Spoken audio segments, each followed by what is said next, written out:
The sting on Chloe's cheek was still burning when the hospital's automatic doors slid shut behind her.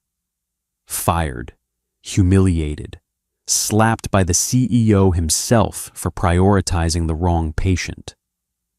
But Richard Harrington had no idea who that bleeding John Doe was. And he certainly didn't expect the United States Navy to come collect.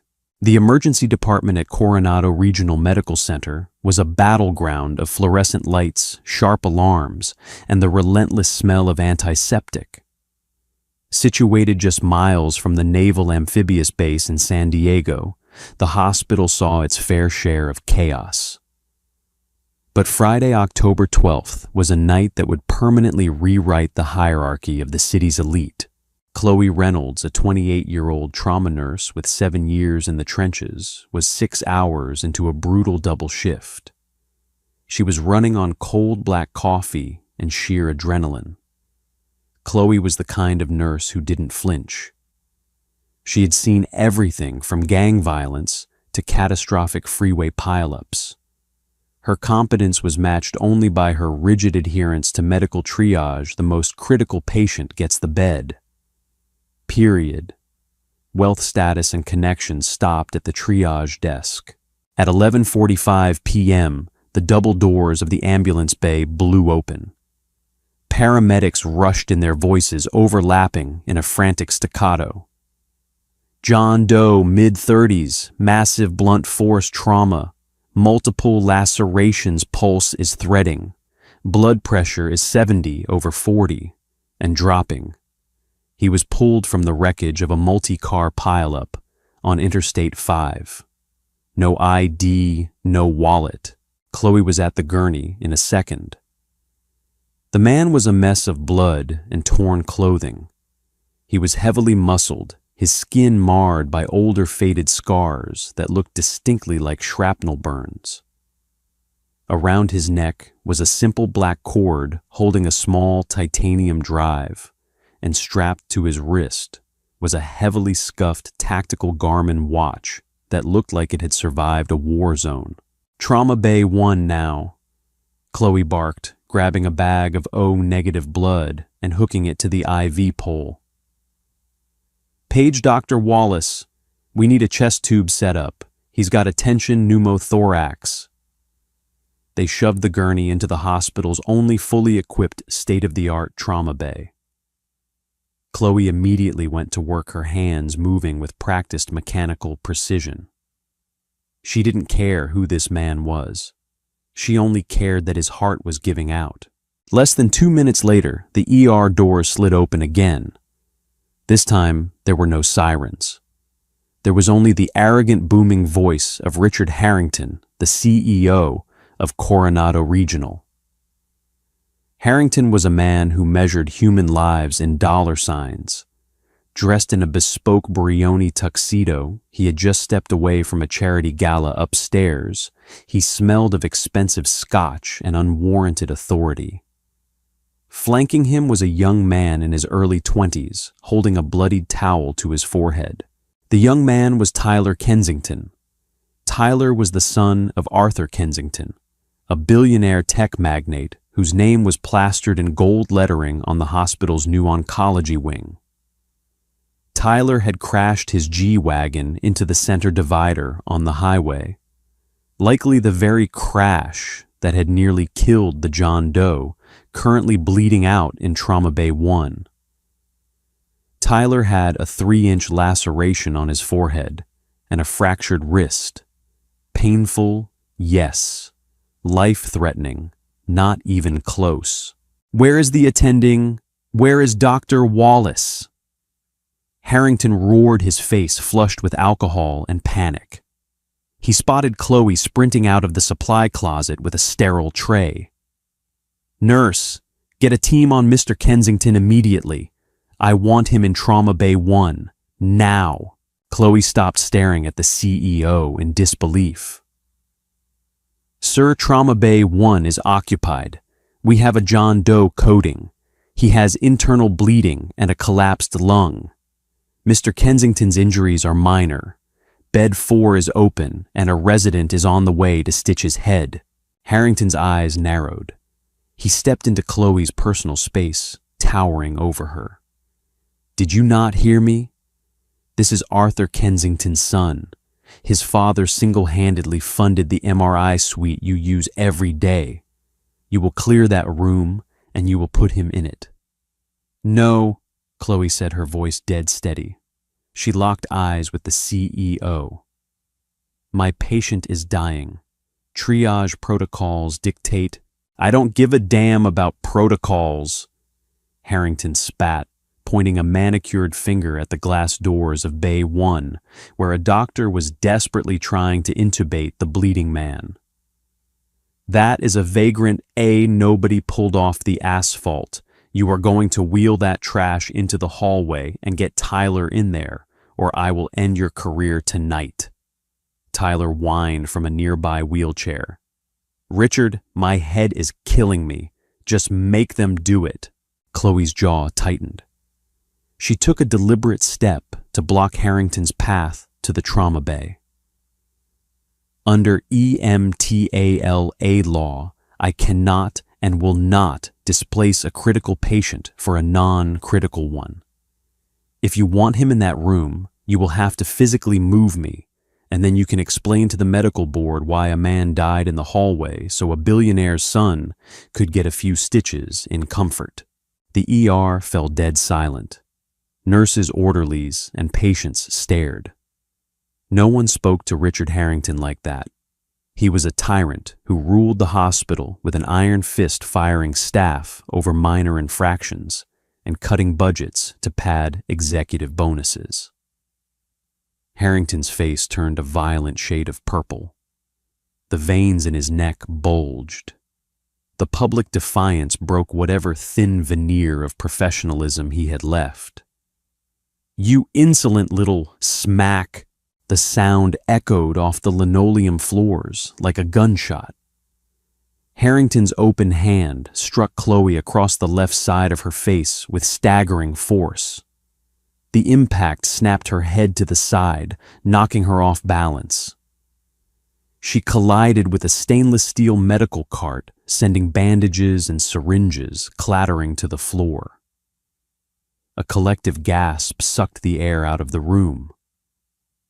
Dr. Wallace froze in the doorway of the trauma bay. Tyler Kensington blinked, suddenly looking very sober. Chloe pressed a trembling hand to her cheek. It was on fire, a dark red handprint already blooming across her pale skin. She tasted copper. He had hit her hard enough to cut the inside of her cheek against her teeth. Harrington stood there, his chest heaving, his eyes wild with rage. He realized he had crossed a line, but his ego refused to let him back down.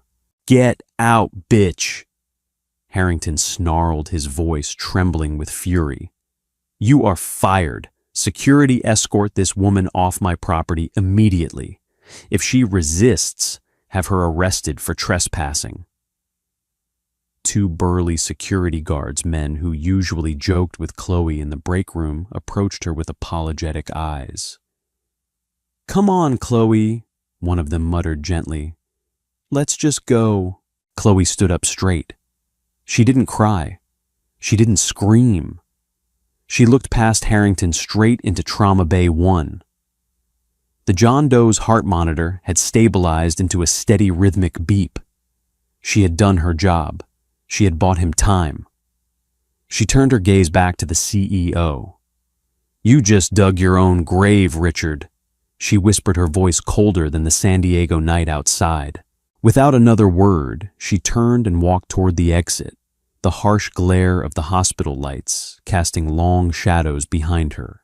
The interior of Chloe's Honda Civic was freezing, but she didn't turn on the heat. She sat in the darkest corner of the hospital parking lot, staring at herself in the rearview mirror. The handprint on her face was a vicious, swelling red. She pulled out her iPhone and took 3 clear photos of her face from different angles. Documentation. It was the first rule of nursing. Tears of adrenaline and humiliation finally spilled over hot and stinging against her bruised skin. She had given her 20s to that hospital. She had worked through pandemic's holidays and double shifts only to be struck like an animal and thrown out like garbage. Taking a deep breath, Chloe put the car in drive. She didn't go home. She drove straight to the San Diego Police Department's Central Precinct. Inside the stark neon-lit police station, Officer David Ramirez sat across from her, taking down her statement. He looked at the photos, then at her bruised face, his expression tight with sympathy. But when she named the assailant, Ramirez's pen paused. Richard Harrington, the CEO of Coronado Regional. Ramirez asked, leaning back in his squeaky chair. He ran a hand over his face. Chloe, I'm going to file this. It's assault and battery. But I need to be straight with you. Men like Harrington. They have the mayor on speed dial. They golf with the chief of police. He's going to claim you attacked him or that you were endangering a patient and he acted in defense of the boy. It's going to be your word against his, and he has $1 million legal team. He slapped me in front of 30 witnesses, Chloe said, her voice fierce. Dr. Wallace saw it. The security guards saw it. Ramirez sighed. And they all work for him. How many of them do you think will risk their pensions to testify against the boss? Chloe felt a cold pit open in her stomach. She knew Ramirez was right. By tomorrow morning, Harrington's HR department would have a fabricated file a mile thick, documenting her supposed insubordination and unstable behavior. Meanwhile, back at Coronado Regional, the cover-up was already in full swing. Harrington sat in his mahogany-paneled office, pressing a cold glass of scotch to his temple. Across from him sat Brenda Walsh, the ruthless director of human resources. The termination paperwork is filed, Brenda said smoothly, adjusting her designer glasses. I've backdated 2 written warnings for combative behavior in her employee file. As for the incident in the ER, I've already spoken to the security staff. They understand that if they speak to anyone about tonight, they will be terminated for violating NDA protocols. Dr. Wallace has been reminded of his upcoming grant funding review. Good, Harrington grunted, taking a swallow of his drink. And Tyler, resting comfortably in a VIP suite, 5 stitches. He'll be discharged in the morning. And the vagrant, Harrington sneered. The one she just had to save. Still in the ICU, unconscious. Dr. Wallace says it's a miracle he survived the surgery. We still have no ID on him. Down in the intensive care unit, the atmosphere was eerily quiet. Sarah Jenkins, the veteran charge nurse and Chloe's closest friend, stood over the John Doe's bed. She was seething. She had heard what happened to Chloe, but fear for her own job kept her silenced. All she could do was channel her anger into caring for the man Chloe had sacrificed her career to save. Sarah checked his vitals. He was intubated, bruised and broken, but breathing. She picked up the plastic evidence bag containing the few items stripped from him in the ER. The bloody clothes, the tactical watch, and the strange titanium drive on the black cord. Something about the man bothered Sarah. He didn't look like a vagrant. His teeth were perfectly straight and brilliantly white, expensive dental work. The calluses on his hands weren't from manual labor. They were specific, located on the knuckles and the webbing between the thumb and index finger. They were the hands of someone who spent thousands of hours gripping a firearm. Curiosity getting the better of her, Sarah examined the tactical Garmin watch. The glass was cracked, but the screen was still faintly glowing. There was no brand name on the face, only a small engraved serial number on the steel backplate, and an eagle insignia that looked faintly familiar. She walked over to the nursing station computer, pulling up a secondary browser. She typed the insignia description and the letters engraved on the back of the watch. NAVSPECWARCOM. Sarah hit enter. The search results loaded instantly and her blood ran cold. Naval Special Warfare Command. Before she could process what that meant, the hospital's internal network flickered. The computer screen froze, then went completely black. A small green text box appeared in the center of the screen. External access detected. Medical records secured by Department of Defense. Sarah gasped and stepped back from the monitor. Down the hall, the elevator doors chimed. It was 4 a.m. Visiting hours were strictly enforced, and the doors to the ICU were locked. But the heavy double doors didn't just open. They were aggressively pushed apart. 3 men stepped into the unit. They weren't doctors. 2 of them wore crisp dark suits with earpieces, their eyes scanning the room with terrifying predatory precision. The 3rd man was in a Navy service khaki uniform. He was an older man, late 50s, with steel gray hair and 3 silver stars pinned to his collar. A vice admiral. The nurses at the station froze. The men walked directly past them, ignoring their presence entirely, and went straight to room 3, the John Doe's room. "What's his status?" The admiral demanded, his voice a low rumble that commanded absolute obedience. Sarah, trembling, stepped forward. "He's stable, sir, but he suffered severe trauma. Who are you?" One of the men in suits flashed a badge so quickly Sarah barely registered it. "Federal Bureau of Investigation. You are going to print every medical record, every lab result, and every imaging scan this man has had since he arrived. Then you are going to forget you ever saw him." "Sir," Sarah stammered, looking at the admiral. "Who is he?" The admiral looked through the glass at the broken man in the bed. His expression softened for a fraction of a second before returning to stone.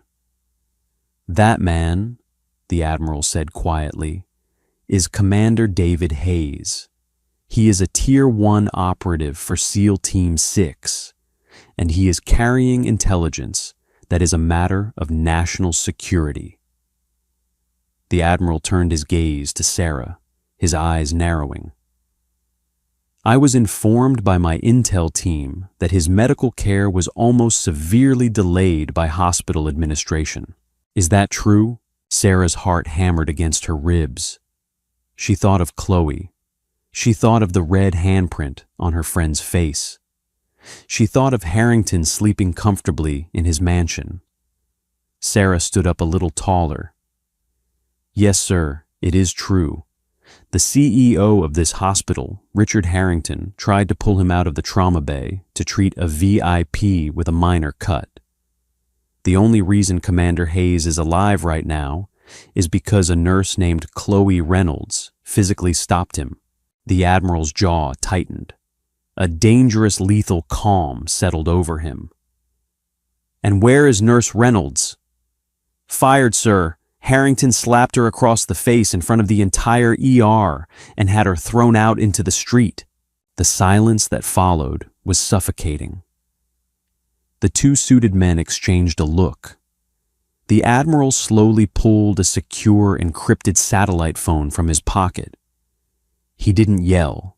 He didn't scream. But the words he spoke into the receiver carried the weight of an incoming hurricane.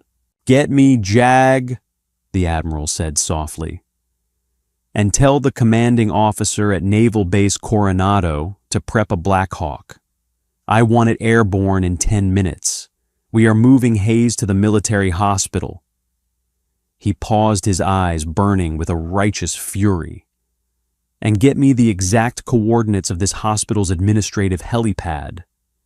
We're going to wake the CEO up. Richard Harrington lived in a sprawling $12 million estate in La Jolla, perched on a cliff overlooking the Pacific Ocean. His master bedroom was a sanctuary of silence, soundproofed and temperature-controlled.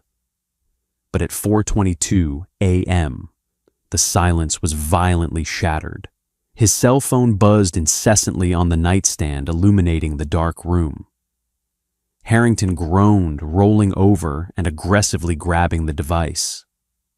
The caller ID flashed hospital security. Urgent. This better be an emergency. Stevens! Harrington snapped, his voice thick with sleep and lingering alcohol. Mr. Harrington, you need to get down here right now. The head of night security sounded breathless, his voice trembling in a way Harrington had never heard before. The roof, sir. There's a military helicopter landing on the helipad. They bypassed air traffic control. And the lobby. Sir, the FBI is here. They've locked down the building. Harrington shot up in bed, his heart hammering against his ribs. What are you talking about? Who authorized a helicopter? Tell them to leave immediately. This is a private medical facility. They aren't asking for authorization, sir, Stevens stammered. They have federal warrants. They are extracting the John Doe from the ICU.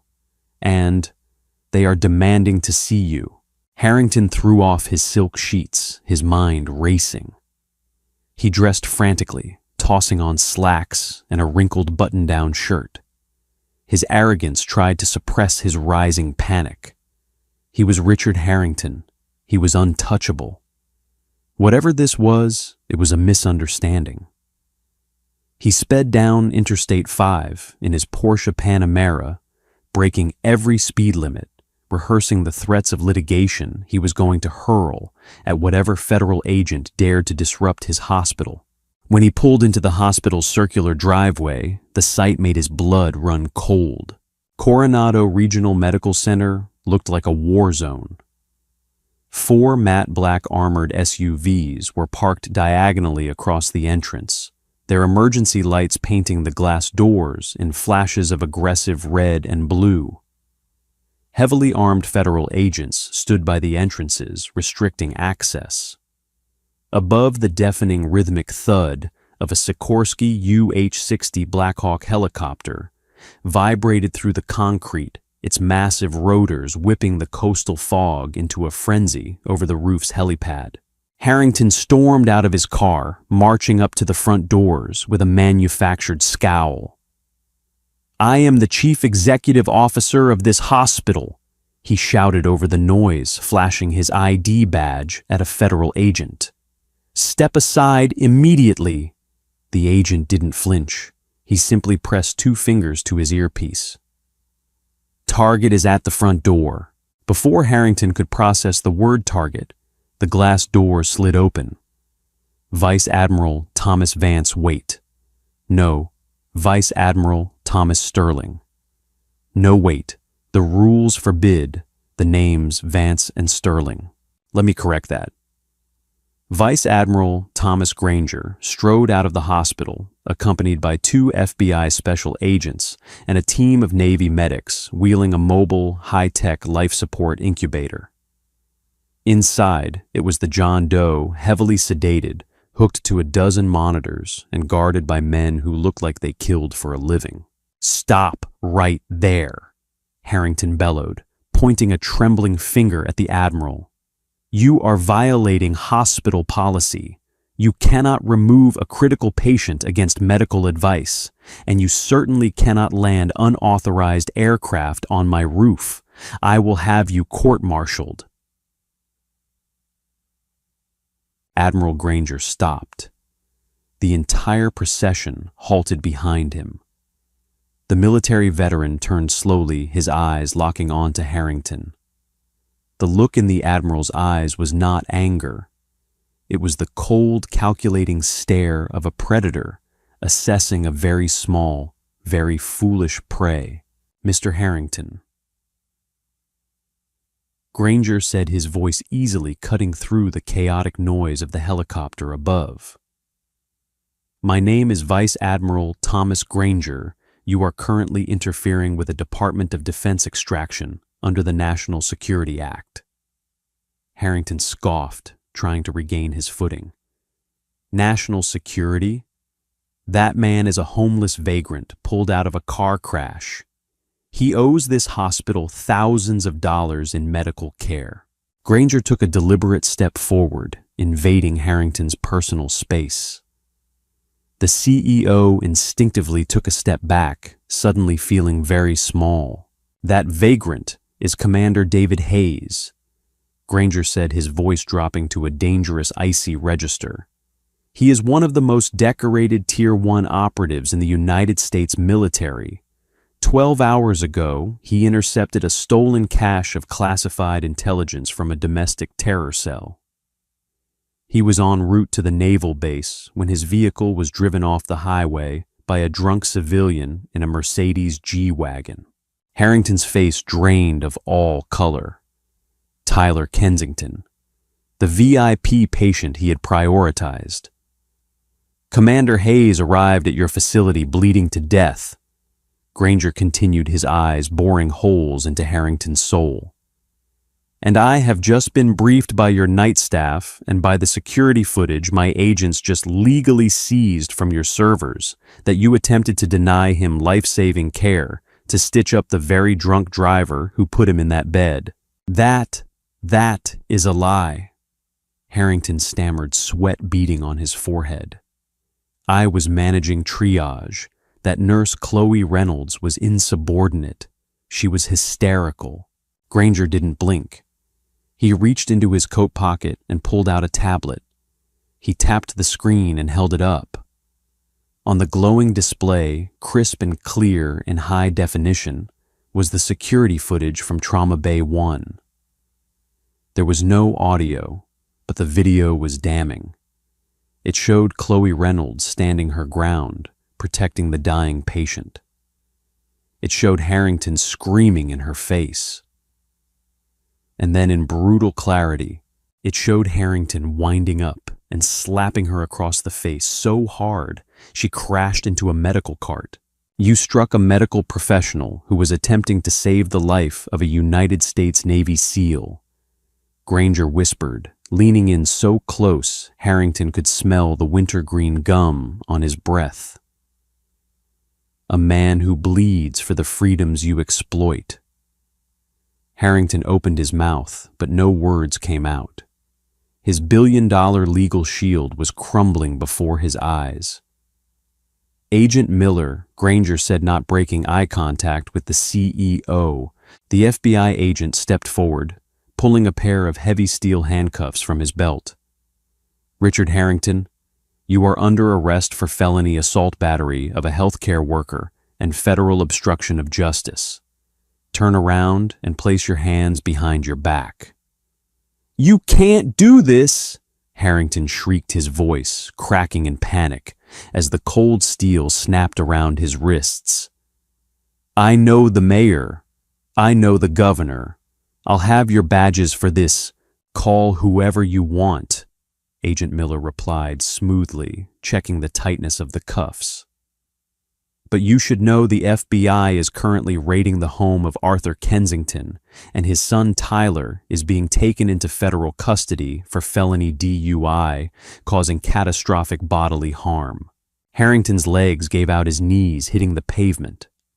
The flashing red and blue lights illuminated his complete destruction. Granger adjusted his cover, turned his back on the weeping CEO, and signaled the medical team to move. "Get Commander Hayes to the Bird," Granger ordered. "We're going home." The morning sun broke over San Diego, painting the sky in brilliant strokes of orange and pink.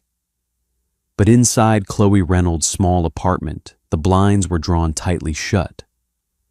Chloe sat on her worn couch, staring blankly at a cold cup of coffee. The right side of her face was deeply bruised, the purple discoloration spreading to her jawline. Her phone had been ringing off the hook for hours. Unknown numbers, reporters, hospital administration, She ignored them all. She felt entirely defeated. She had done the right thing, and it had cost her everything she had. At exactly 9 in the morning, a sharp, authoritative knock echoed through her quiet apartment. Chloe flinched, pulling her heavy cardigan tighter around her shoulders. She walked to the front door, peering cautiously through the small glass peephole. She frowned in absolute confusion. Standing in her narrow hallway was Sarah Jenkins, still wearing her hospital scrubs, accompanied by a tall, older man in a pristine navy uniform, covered in colorful ribbons. Cautiously, Chloe unlocked the heavy deadbolt and slowly pulled the door open. "Sarah," Chloe asked, her voice sounding raspy. "What are you doing here? You really should be asleep." Sarah smiled brightly, hot tears brimming in her tired eyes. "I brought someone to meet you, Chloe." The man in the military uniform stepped forward, respectfully removing his cover. "Ms. Reynolds, I am Vice Admiral Thomas Granger. May I come in?" Chloe, completely bewildered, stepped aside. The Admiral walked into her small living room, his imposing presence immediately filling the cramped space. He turned to face her, his sharp eyes falling instantly on the dark bruise marring her cheek. A tiny muscle in his jaw twitched violently, but his expression remained remarkably gentle and professional as he began to speak. "I came here personally to deliver 2 crucial pieces of information," Granger stated. "First, Richard Harrington is currently sitting in a federal holding cell. He is charged with felony assault and gross violations of medical laws. He has been stripped of his CEO title forever." Chloe gasped. "And Tyler Kensington," Sarah chimed in happily, "was arrested for the drunk driving crash." Granger nodded firmly. "Which brings me to my second point. The man you heroically saved is Commander David Hayes, a Navy SEAL. You upheld the absolute highest standard of medical ethics at great personal cost. We truly need you." Granger reached into his sleek leather briefcase, pulling out a thick folder. "I am the commanding director of the Naval Medical Center. We need trauma-charged nurses who do not flinch under immense pressure. If you want it, the job is yours. Full federal benefits, a significant pay increase, and you answer exclusively to me." He held the folder out. Chloe stared at it, her hands trembling as she took the crisp paper. She looked at Sarah, then back at the waiting Admiral. "Say yes, Chloe," Sarah urged softly. "Yes," Chloe said firmly. "Yes, Admiral, I gratefully accept your offer." 3 weeks later, the atmosphere at the military hospital was a stark contrast to Coronado Regional. There was perfect order, immense mutual respect, and 0 billionaire egos. Chloe wore fresh dark blue scrubs, a pristine security badge clipped tightly to her collar. The ugly bruise on her face had faded to a faint shadow, but her pride was permanent. She walked down the spotless corridor of the surgical recovery wing, holding a detailed medical chart. She stopped outside room 412, tapping gently on the heavy wooden door before pushing it wide open to check on her special Navy SEAL patient. Sitting upright in the comfortable hospital bed, reading a thick paperback novel, was Commander David Hayes. He looked drastically different from the bloody broken man she had fiercely fought for. His healthy color had returned. He looked up as she entered, and a warm smile spread across his handsome face. "I was wondering when the woman who bravely saved my life was going to finally come say hello," David said, his voice a deep baritone. Chloe smiled brightly, walking to the foot of his bed. "I see you are recovering nicely, Commander. "How is the pain level doing today, sir? Tolerable?" David replied, his dark eyes studying her face with profound gratitude. "Admiral Granger told me you literally took a brutal hit for me. Thank you for never backing down." Chloe lightly touched her cheek, shrugging modestly. "Triage protocols, Commander. The most critical patient gets the bed." David reached out his uninjured hand. Chloe stepped forward and warmly took it. Outside the hospital windows, the San Diego sky was a flawless, brilliant blue. The dark storm had completely passed. Chloe Reynolds had finally found a hospital where the absolute only currency that truly mattered was human life and real courage. What did you think of Chloe's incredible bravery and Richard's shocking downfall? True heroes wear scrubs, and sometimes justice arrives in a Navy Blackhawk. If this intense story of standing up to power kept you on the edge of your seat, hit that like button right now. Please don't forget to share this video with your friends and subscribe to our channel for more unbelievable real-life drama and thrilling stories. Drop a comment down below with your favorite shocking twist.